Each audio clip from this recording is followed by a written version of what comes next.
선민수님, 네, 식사 맛있게 하셨습니까? 네. 맛있죠? 네. 그게 왜 맛있냐면은 내 손으로 안 해서 맛있는 거예요. 내 손으로. 네.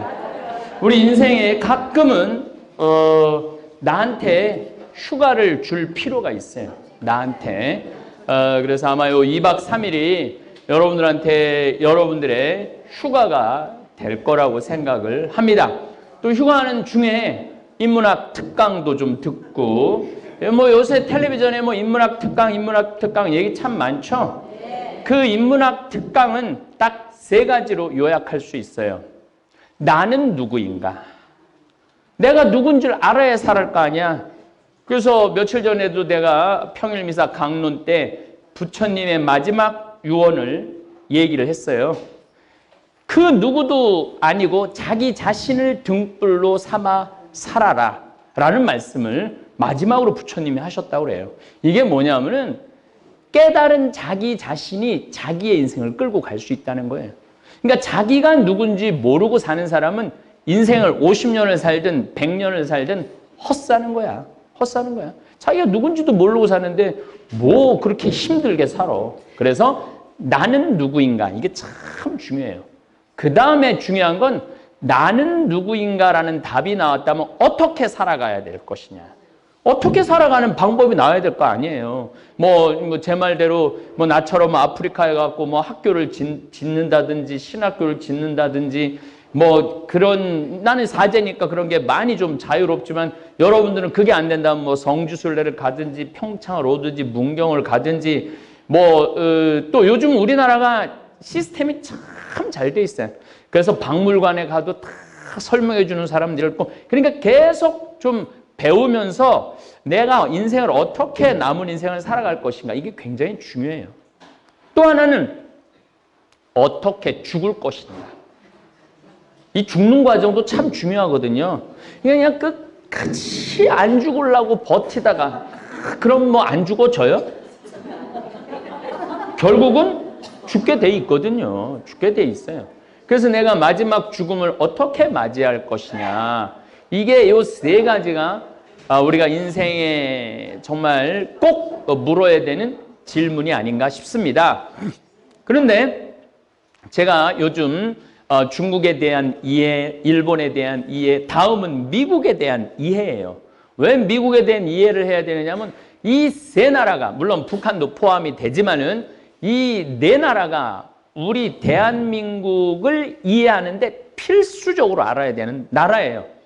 그래서 제가 이 일본에 대한 1, 2편에는 일본이 도대체 어떤 나라인지 이런 이야기를 했는데, 일본에 대해서는 드릴 말씀이 너무 많아요. 일본에 대한 종교, 일본이라는 나라는 종교가 굉장히 독특한 나라예요. 인구가 1억 2천만인데 불교, 신도, 뭐 그 다음에 남녀 호랭개교 뭐 이런 거 다 합쳐서 2억 3천만 명이야. 인구는 1억 2천만인데 불교 믿는 사람, 신도 믿는 사람, 남녀 호랭개교 믿는 사람 다 합쳐서 인구가 2억 3천만 명이야. 일본 사람들은 참 이해하기 어려운 사람들이에요. 근데 어쨌든 태어나면서 죽을 때까지 종교 속에서 사는 사람들이에요. 물론 가톨릭은 95만 밖에 안 돼요. 개신교는 40만 밖에 안 돼.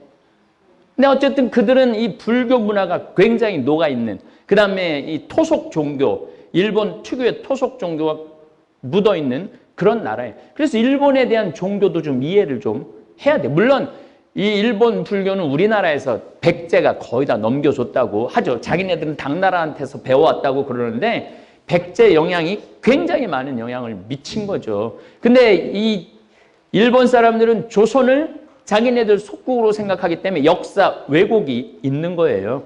역사 왜곡에 관한 말씀도 제가 여러분들한테 드리겠습니다. 또 일본을 이해하려고 그러면은 일본의 지형에 대해서 이해를 해야 돼요. 이것도 따로 시간을 내서 말씀을 드리는데, 일본은 쓰나미, 지진, 태풍, 이게 엄청난 영향을 미치는 나라예요. 1년에 지진이 5,000번 일어난다니까요. 그러니까 하루에 10번 어딘가에선가 지진이 일어나고 있는 거야. 일본 어딘가에서. 그러니까 굉장히 불안한 게 있어요. 굉장히 불안한 게 있기 때문에 자기네들을 하나로 묶어줄 누가 필요하냐면 왕이 필요해. 그래서 천황이 탄생을 하죠.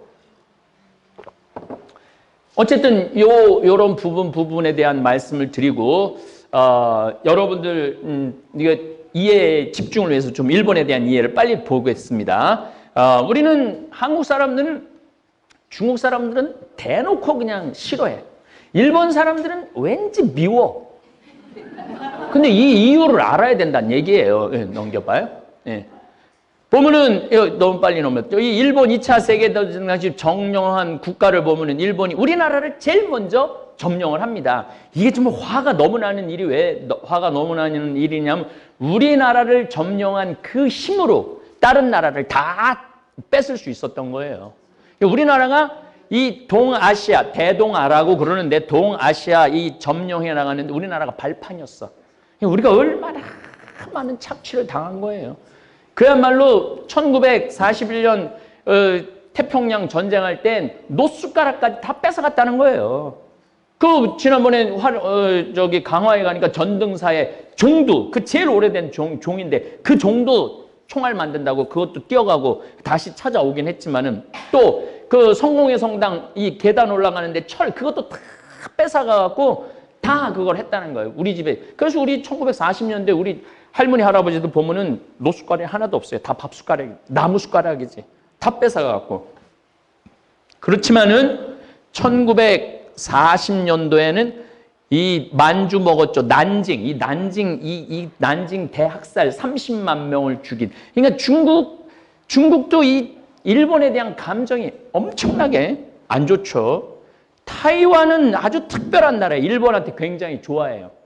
왜냐면 이 타이완이라는 나라 원주민들이 중국한테 뭐 뺏기고 뭐 여기저기 괴롭힘 당하다가 일본이 들어와서 먹고 살만한 땅이 돼버렸거든요. 어쨌든 필리핀, 뭐 인도네시아, 뭐 베트남, 마카오, 미얀마, 여기 사이판, 괌 다 뺏은 거예요. 일본이 우리가 그냥 대놓고 쪽발이라고 그러는데 그 일본이 결코 쪽발이의 나라가 아니에요. 굉장히 강력한 나라예요. 경제적으로도 강력하고 문화적으로도 강력하고 아주 깊이가 굉장히 있는 나라예요. 그러니까 여러분들 우리는 뭐 일본이 아무것도 아닌 것 같지만은 군사력으로도 지금 우리보다 훨씬 막강하죠. 물론 임진왜란 때 비교하면은 지금은 이제 붙어올만 하죠. 물론 임진왜란 때는 우리 이순신 장군이 또 정말 기가 막힌 우리의 이 한반도 한민족한테 선물이 이 이순신 장군이죠. 예. 어쨌든 여러분들 꼭 알아야 되는 것은 일본은 우리보다 원래 37만 제곱킬로미터인데 17억 제곱킬로미터가 아니라 1700만 제곱킬로미터 이건 900만 제곱킬로미터 980만 제곱킬로미터 남한은 10만 제곱킬로미터예요. 근데 북한, 이 일본은 우리보다 4배가 커. 남북한 합쳐봐야 이 2배가 일본이 우리나라보다 커요. 또 남한하고 북한이 우리보다 2만 제곱킬로미터가 더 커. 경기도 2배만한 게 더 북한에는 있어요. 크기가. 넘겨봐. 어쨌든 일본은 자기 독특한 뭐 신의 무슨 뭐 여신이 자기네들을 낳았다 그러는데 다 이거는 다 그야말로 뻥이고 예. 여기 케냐에서부터 우리 인류는 시작됐죠. 그래갖고 전 세계에 이렇게 퍼지게 된 거죠. 우리는 하느님이 만든 똑같은 창조물이에요. 결국은. 예, 넘겨보세요. 원래는 일본은 우리하고 붙어 있었어요. 호수로 있었는데 해빙기. 우리는 가깝게는 7번의 간빙기와 7번의 빙하기를 맞이해요. 60만 년 안에. 우리 인류 역사하고 인접해 있는 상태에서 그때는 여기는 호수였어요. 육지니까 왔다 갔다 할 수 있었죠. 근데 한 3만 년 전부터 해빙이 시작되면서 북극의 얼음도 녹고 남극의 얼음도 녹으면서 일본이라는 나라로 떨어져 나간 거예요. 섬이 된 거죠. 그래서 섬 문화가 형성이 되죠. 대륙 문화와 섬 문화는 굉장한 차이가 납니다. 섬은 되게 침략을 잘 안 당해요. 영국도 별로 영국이 가서 전쟁을 했지 영국으로 들어가고 침략하는 경우는 거의 한 번밖에 없었어요. 일본도 거의 침략을 안 당해요. 딱 한 번 몽고가 전 세계를 휩쓸고 우리 고려 먹었을 때 여몽 연합군이 건너갔는데 2번 다 태풍 때문에 두 번 다 실패를 하죠. 그게 이 신풍, 신의 바람, 가미가제라고, 그래갖고 자기네들은 그게 선택된 민족이라고 생각하는 거예요. 그런 것 때문에. 어쨌든 요 문화도 제가 한번 한 꼭지 말씀을 드릴 겁니다. 예. 어쨌거나 하여튼 이 일본이라는 나라는 처음에 조몬 시대에 아주 오래전부터 그냥 뭐 과일 뜯어먹고 나무 뜯어먹는 이런 시기가 있었어요. 넘겨봐요. 그 다음에 야요이 시대는 이제 벼농사를 시작한 거예요. 벼농사를 시작하면서부터는 이 사람들이 공동 생산하고 생산물이 많아지면서 귀족이 생기기 시작해요. 귀족이 생기고 이제 계층이 생기기 시작하는 거죠. 이거 300년부터 일본. 그러니까 일본을 보면은 서쪽에서부터 올라가요. 서쪽에서부터 여기서부터 영향을 받았고 나라로 올라갔다가 그 다음에 교토로 올라갔다가 그 다음에 에도, 도쿄로 올라가. 그러니까 자기네들 처음 붙었으면 여기서부터 했어야 되는데 요 서쪽으로부터 관동, 관서지방, 관동지방이라고 그러는데 관서에서 서설설설 옮겨가요. 예. 그래서 야마토 시대, 이때부터 이제 왕이 생기는 시대가 된 거죠. 백제의 영향을 받는 거죠. 그 다음에 소토쿠 이 황태자, 이 굉장히 이 일본 사람들한테 최고로 유명한 사람이 두 사람이 있어요. 쇼토쿠 태자하고 그 다음에 사카모토 료마라는 사람이 있어요. 31살에 죽었어, 이 사람은. 31살에 죽었는데 이 사람이 메이지 유신, 명치 유신 시대 연 사무라이야. 이 굉장히 유명한 사람이에요. 내가 사카모토 료마 요 사람에 대한 얘기는 따로 말씀을 좀 드리도록 하겠습니다. 그러니까 일본은 막 해적질만 한 게 아니라 이 나라를 통합한 사람들이 굉장히 많아요. 굉장히 높은 정신세계를 가지고 통합하고 설득하고 이런 거죠. 예. 그 다음에 이제 천황이라는 게 673년, 원래는 자기 기원전 660년부터 천황이 있다고 그래갖고 지금은 126대 천황이야. 지난 5월 1일인가 3일날 126대 천황이 됐죠. 아버지가 물려주고 퇴위하고 새 일왕이 생겼죠. 어쨌든 공식적으로는 670, 덴노가 천황이라는 뜻이에요. 670년에 덴노, 일본이라는 명칭이 일본이 673년에 일본이 생기고 지금까지 일본이야. 한 번도 나라 이름이 바뀐 적이 없어. 이건 무슨 말을 하냐면 외부의 침략을 받은 적이 거의 없다는 얘기예요. 우리는 그냥 한번 바깥에서 휩쓸고 가면은 그냥 나라가 쪼개지게 마련이에요. 그래서 우리 삼국시대, 뭐 고려시대, 조선시대, 그 다음에 대한민국으로 이렇게 넘어오는 게 그 외부의 외세의 침략에 의해서 나라가 탄생됐다. 근데 우리나라만 그런 게 아니라 중국은 한 100개도 더 넘는 나라가 세웠다, 무너졌다, 세웠다, 무너졌다 그러는 거예요. 중국 역사상 지금처럼 중국이 막강한 통일국가를 이룬 적이 없어요. 그래서 마오쩌둥이 엄청난 우상, 뭐, 그렇게 숭배처럼 그렇게 잘못한 일이 많은데, 예. 해이안 시대 794년 나라에서 또 해이안 천도해갖고 이제 중앙 집중 세계 이때부터 궁중 귀족 문화가 피죠. 일본의 옷이 굉장히 화려해요. 굉장히 아름답고 우리나라 한복도 아름답고 화려하지만은 우리나라는 요즘 이제 한복이 아름다운 게 세계에 드러났지 언제 우리가 드러났어. 근데 일본은 1600년, 1700년부터 전 세계 문화가 전해진 거예요. 그래서 일본의 이 궁중 문화가 굉장히 고급 문화라는 거죠. 그리고 사실은 내가 일본 뭐 여러 번 갔다가 일본 그 다이묘들 산 궁전, 쇼군 산 궁전들을 보면은 되게 5층, 6층으로 졌어요. 뭐 500년, 600년 전에도 5층, 6층으로 졌어. 우린 기껏 경복궁 2층짜리 경복궁 있는데 그런 데서 차이가 나는 거예요. 아무리 미워도 알고 미워하고 모르고 미워하는 거하고는 굉장히 다르다는 거죠. 예. 자, 그래서 일본은 이제 이 신분 제도를 보면 천황이 제일 위에 있어. 이건 거의 신격화된 천황인데 1868년 메이지 유신하기 이전까지는 그냥 꼭두각시 천황이에요. 근데 이 메이지 유신을 하면서 천황이 완전히 신성시 되죠. 물론 1945년 8월 15일 날 항복하고 난 다음에 나는 신이 아니다. 나는 그냥 평범한 인간일 뿐이다 라고 천황이 선언을 하죠. 그 다음에 천황 대신 나라를 싸우고 전쟁을 하고 이러는 게 쇼군이에요. 이 정이 대장군이야. 장군이라는 뜻이에요. 이 다이묘는 영주야. 영주, 군주 정도 되는 거죠. 그래갖고 이 다이묘들이 일본은 뭐 한 우리나라 뭐 지금 뭐 16개도 뭐 그러잖아요. 일본은 막 어떨 때 막 한 30개 다이묘, 50개 다이묘 그러다가 또 대다이묘가 모이고 그 다이묘 중에 또 최고가 쇼군 장군이 되고 막 그러니까 일본은 거의 1000년 동안 우리나라는 문이 지배하는 나라였다면 일본은 칼이 지배하는 나라야. 그 칼의 대표적인 사람이 누구냐면 사무라이야. 사무라이는 귀족 문화죠. 이 농민, 상인, 수공업자, 여기 밑에 노예들이 있는데 이걸 다 직접 다스리는 엘리트 계층이죠. 우리나라의 양반하고 비슷하죠. 자, 그래서 이제 지금부터 천황에 대한 얘기를 좀 여러분들한테 말씀을 드리고 싶은 거예요. 현재 일본 헌법에 뭐라고 있느냐면 천황은 일본국의 상징이고, 그러니까 지금도 천황은 일본국의 상징이야. 일본 국민 통합의 상징이야. 이 지위는 주권을 가진 일본 국민의 주권을 가지고 있는 모든 국민들은 동의한다 이 얘기예요.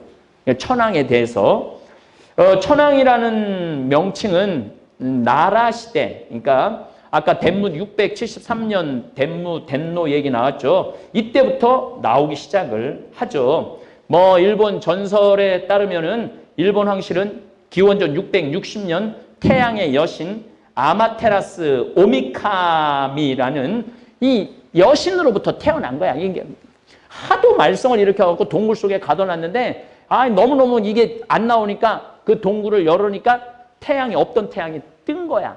없던 태양이 뜨니까 일본 국기가 딱 태양 하나 떠 있잖아요.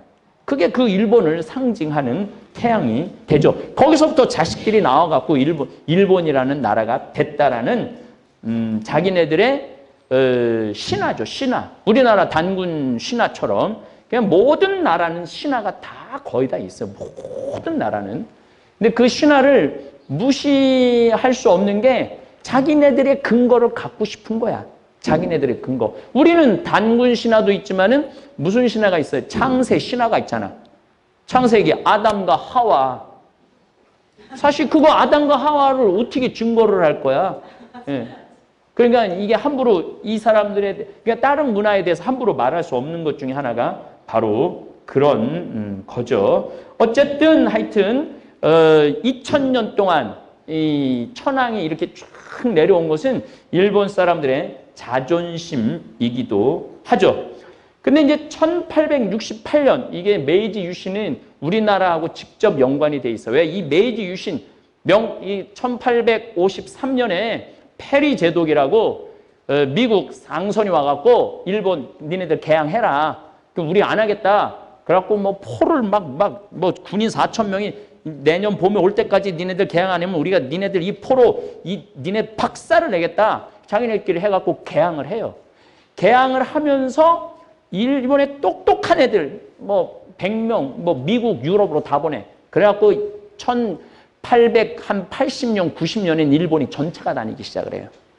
그리고 대포를 만들고 총을 만들고 귀관총을 만들고 그 메이지 유신 우리 때도 1866년에 병인양요 신미양요를 갖고 개항하자고 그럴 때 우린 죽어라고 끝까지 안 한 바람에 1894년 동학혁명 이때 일본이 들어와갖고 청일전쟁 해갖고 시모노세키 조약에서 청나라가 뭐라고 그러냐면은 우린 더 이상 주권을 이 조선에 대한 주권을 포기하겠다. 그때부터 우리는 그냥 그야말로 무방비 상태로 일본한테 나라를 빼앗긴 거죠. 그리고 착취가 들어간 거지. 우리가 그때 좀 정신 차리고 이 병인양요 때 프랑스하고 뭘 맺었다면은 그렇게 비참하진 않았을 거예요. 하다못해 미국하고라도 좀 열었으면. 근데 이게 참 답답한 게 이렇게 꽉 싸고 있는 사람은 아무리 가서 말을 해도 못 알아들어. 못 알아들어요. 그 완전히 홀딱 망해야지 그때서 알아듣는 사람 많아. 그 여러분들 주위에서 보면 막 주식하는 사람들, 막 무리하게 무슨 사업 확장하는 사람, 너 그렇게 욕심 부리면은 너 위험하다. 아니야, 잘할 수 있어. 그냥 다 날리고 난 다음에 정 안 되면 이제 죽는 거지. 정 안 되면 죽는 거예요. 그래서 자살하는 거예요. 우리는 뭐 자살은 아니었어도 정 안 되니까 결국은 뺏긴 거죠. 어쨌든 하여튼 이 천황의 이 역할 중에 아주 중요한 역할은 신도에 가서 제사 지내는 거야. 천황. 왜냐하면 하늘의 자식들이기 때문에 누구만 제사를 지낼 수 있어? 하늘의 자식만 제사를 지낼 수 있는 거, 천황만. 그래서 여러분들 이번에도 일왕 즉위식 때 보면은 그 즉위식 하는데 딱 한 명만 올라가요. 천황만 올라가. 나머지는 다 밑에 있어. 이 신분이 격이 다르다. 근데 실질적으로 천황이 그렇게 많이 누리고 사느냐? 재산 없어요, 일본에. 그 국가에서 주는 국내청이라고 그러는데 국내청에서 주는 돈 갖고 살아요. 지금 천황하고 그 천황 황태자비는 하버드 대학 나왔고 천황은 옥스퍼드 대학 나왔어요. 꽤 그래서 이제 나 지금 책을 사러 가고 싶다. 불가. 신의 자식들이 어디 책을 사러 나가? 우리가 사다 줄 테니까 여기 있어. 나 친정 가고 싶다. 불가. 어디 친정을 가? 신의 자식들이. 커피 마시러 잠깐 외부에 나갔다. 불가. 지금 그래요? 지금 원칙이. 그러니까 꼭두 가시지 지금도. 예. 외국에 있는 대학교 동창들한테 전화 거는 거 불가. 그래갖고 사실은 일본은 요즘 어떤 문화가 있느냐면은 내가 저기 일본 황실 그 자식들 그 천황 가게에 시집을 갈 것 같다면 서둘러 딴 데 시집을 가버린대. 거기 시집 어떻게 해서든지 안 가려고. 근데 이번에 이 하버드에 나온 이 황태자비는 꼬신 거야. 네가 하고 싶은 대로 다 한다고. 꼬시고 난 다음에 딱 결혼하고 난 다음에 아무것도 못하게 하죠. 남편을 따라 평민이었던 여자들은 신으로 살아가야 되기 때문에 성이 없어져요. 신으로서 그에 상응하는 행동으로 살아야 돼. 진짜 웃긴 나라죠. 진짜 웃긴 나라예요. 네. 이 지금 일본 천황의 재력이 궁금해갖고 내가 뒤져보니까 중상류청 정도의 생활을 할 수 있을 정도만 해준대요. 그리고 내가 그 천황이 사는 데를 일본에 가보니까 못 들어가, 우리가. 접근도 못 해. 근데 웃긴 건 그 앞에 공원이 있는데 거기에 노숙자들이 엄청나게 많더라고요. 그래서 내가 거기 천황 구경하러 갔다가 노숙자만 잔뜩 구경하고 왔습니다.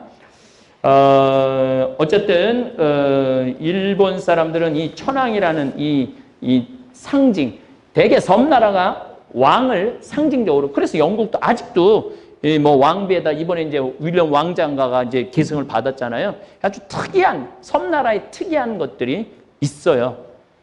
우리나라는 뭐 조선 고종왕제 26대로 그냥 끝났죠. 물론 뭐 순종 27대라고 그러는데 얘네들은 어쨌든 126대가 내려왔다라는 것에 대한 얘네들의 자존심이 있는 거야. 그러니까 우리는 뭐 막 마지막에 조선 막 그 고종왕제가 뭐 약을 먹고 무슨 독살 당했고 뭐 시체를 보니까 까맣고 우린 좀 그래도 명성황후가 마지막에 비참하게 끝나갖고 우린 사실 굉장히 좀 자존심이 굉장히 떨어져 있는 상태였어요. 자존심이 굉장히 떨어져 있는 상태인데 그나마 우리가 6.25 전쟁 끝나고 뭐 어쨌든 하여튼 그래서 여러분들이 박정희 대통령에 대한 향수가 있는 거야. 사실은 뭐 내가 보기에는 하여튼 여러분들이 다 한 건데 그래도 이 5,000년 역사에 이렇게 활개를 피게 해준 사람이 박정희 대통령에 대한 평가도 아까도 여러분들 잠깐 얘기했지만은 이승만은 북한한테 30억 달러를 요구했는데 1965년 한일 협정할 때는 우리는 5억 달러밖에 못 받았다 이거예요. 이런 것도 사실 우리가 아주 냉정하게 평가를 할 필요가 있죠. 자, 천황 다음에가 누구냐면 쇼군이야, 쇼군. 이 사람들이 실질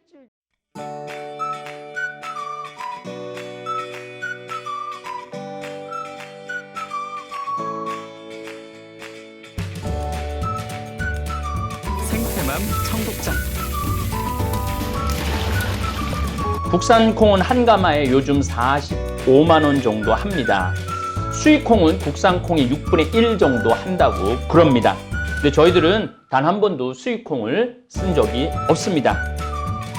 성필리포 생태 마을에서는 콩값이 뛰어도 내려도 가물어도 풍년이 들어도 흉년이 들어도 청국장 가루는 지난 10년 동안 1kg에 3만 원 판매 변함이 없습니다.